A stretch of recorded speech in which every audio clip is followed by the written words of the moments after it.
It's Jamey Boyum in Longview. I'm here at Pine Tree Church of Christ with a human trafficking conference that's going on today, try to increase awareness on this whole thing. And this is Stephanie Rocha, and you are with? I'm with Beyond Trafficking. I'm the founder and executive director. All right, and this is a pretty important thing to bring awareness to. Absolutely. Part of the things we've been learning today is that there's no place in Texas that human trafficking does not occur. But I will say the prevalence, if you look at Texas, and we call it the heat map, and see where it's most prevalent, this area is really high for trafficking. So part of that has to do with the interstate, the proximity to the other states as well. And so definitely human trafficking is a hotbed here in this area. Okay. What can people do to not become trafficked, I guess? Well, we believe that education and awareness is always the most important thing. If we can stop it before it starts, that's always best. Learning the red flags, what does that look like? As for parents, so the average age of entry for a human trafficking survivor is 11 to 12 years of age. So that means our job as parents, as mothers, as fathers, as uncles, as community members is to be a village for our children. So teaching our kids how to be safe in a digital age, what are the signs, and just, parameters, boundaries, things that we should be doing. We would never let our kids cross the streets by themselves, so why would we let them on the internet or have their phones without any boundaries or perimeters? Yeah, and so I guess there's just predators out there on the internet, right? Absolutely. There are predators everywhere, and they're looking for vulnerable people. For example, I like to share this story maybe because I have a 13-year-old boy, and so this hits me right in the heart, but 13-year-old boy was playing Fortnite online with a bunch of his buddies. This actually happened in San Antonio. And apparently you can request to join a group.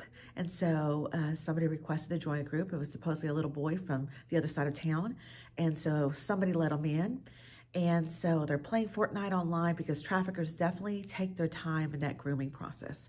And so after a few months, this person starts sending pornography to these young, boys. And I mean, what boy isn't a little curious?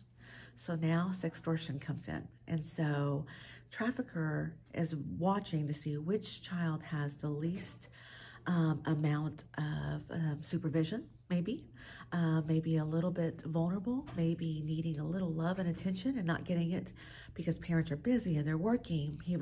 This child came from a middle-class family, was an only child, and great family, church going, family and so forth. But parents were busy. They worked a lot. And so this trafficker starts targeting this one boy in particular. And so before long, he's sending him pornography. And before long, he starts reaching out to the boy. And hey, if you don't send me pictures of your naked body, I'm going to share with your parents what you're looking at. So now shame, guilt, condemnation comes in, and this boy is trapped.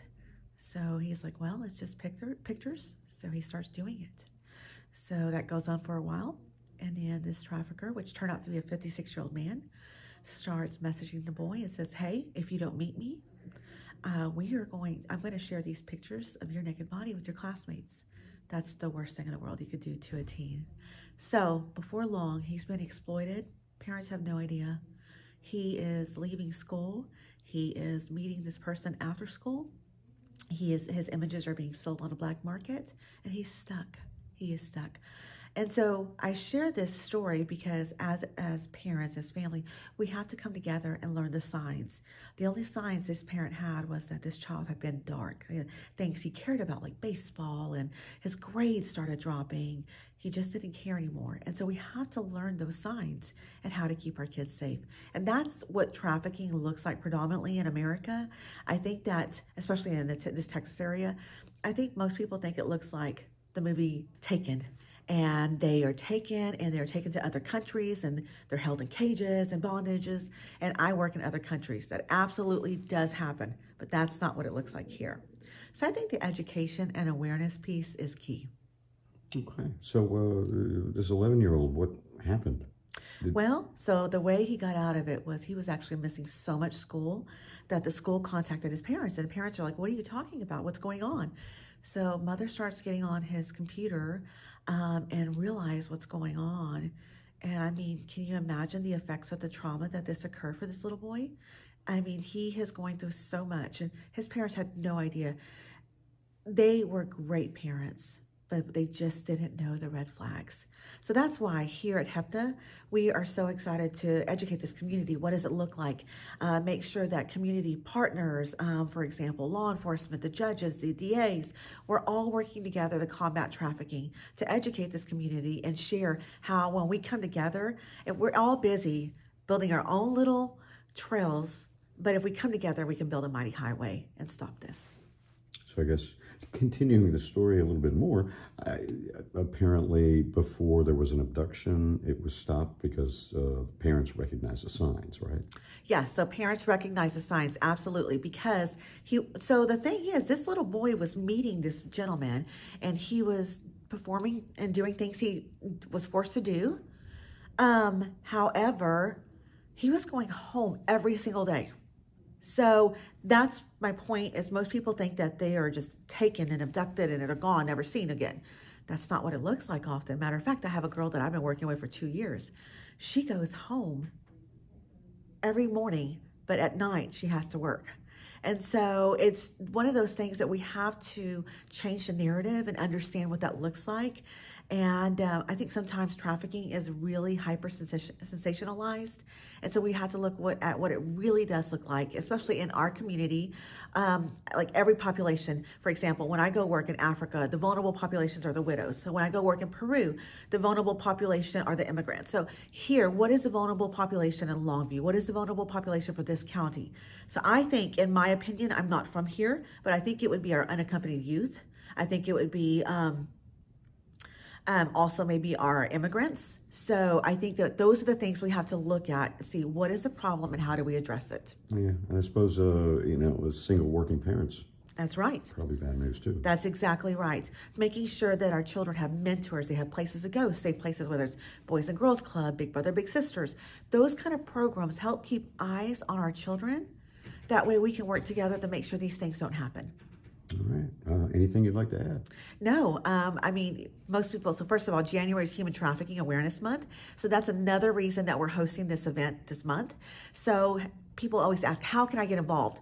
Contact your local organizations, the boots on the ground that are working with survivors, that are working to educate. Contact organizations like Hannah's House, HEPTA Coalition, the women's shelter here, and see how you can get involved, whether that's volunteering, whether that is making donations, whether that's just praying for the organization. There's several ways that you can come and make an impact. One of my favorite quotes, and I may butcher this just a little bit, but Mother Teresa says, I may not be able to do everything and change the whole world, but I can throw a stone that causes a ripple effect. So you can cause a ripple effect by throwing that one stone. All right. Well, thank you very much for all the information, and it's just a scary thing. Yes, it is. It is definitely a reality we need to address, and we need to make sure that we are teaching and learning. All right. Thanks again. Appreciate it. Thank you. We'll have more later on KLTV 7 News and KLTV.com.